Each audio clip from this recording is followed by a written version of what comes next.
ఆమె హోమ్ మినిస్టర్గా తన బాధ్యత కన్నా నాటకాలు వేయటం, డాన్సులు వేయటం, పాటలు పట్టడం, అని అరవటం,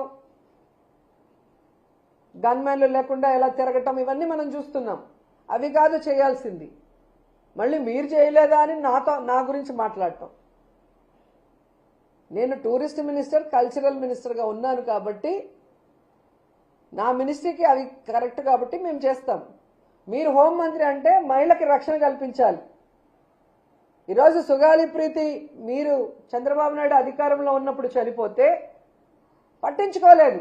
ఆవిడ పేరు చెప్పుకొని అధికారంలోకి వచ్చిన మీరు, పవన్ కళ్యాణ్, చంద్రబాబు నాయుడు ఈరోజు ఆ తల్లికి ఎందుకు న్యాయం చేయలేకపోతున్నారు?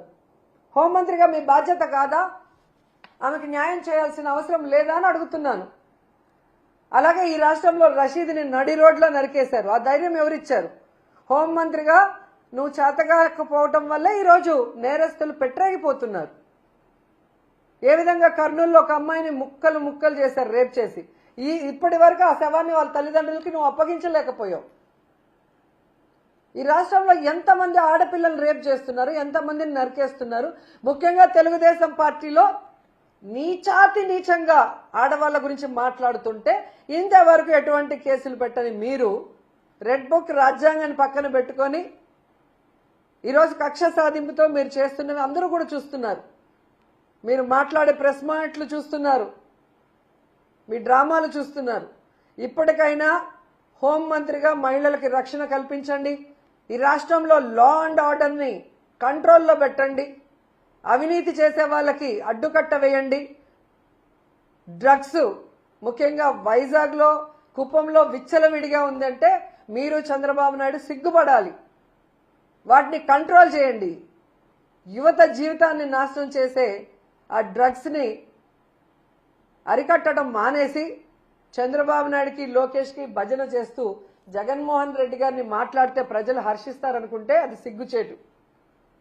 సో ఆ విషయాన్ని తెలుసుకొని ఈరోజు మహిళా శక్తి అని పేరు పెడితే సరిపోదు. చంద్రబాబు నాయుడు గారు, లోకేష్ గారు, మన మహిళలకి, మాన ప్రాణాలకి రక్షణ కల్పించాలి.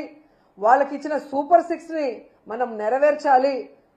అలాగే మహిళా బిల్లు కేంద్రంలో మళ్ళీ పెట్టినప్పుడు మన పార్టీ దానికి మద్దతు తెలియజేయాలి. ఆ తీర్మానం ఈరోజు మనం మహానాడులో చేయాలి.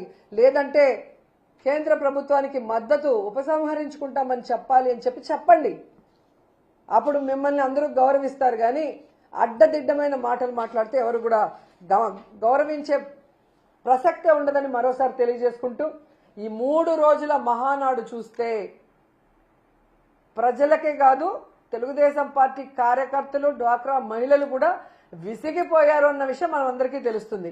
కాబట్టి ఇంకా బోగస్ మాటలతో, ఇంకా తప్పుడు మాటలతో, ఇంకా జగన్మోహన్ రెడ్డి గారి మీద నిందలు వేసుకుంటూ మాట్లాడుతూ ఉంటే మీరు ఖచ్చితంగా జనాల చేతిలో దెబ్బలు తింటారు.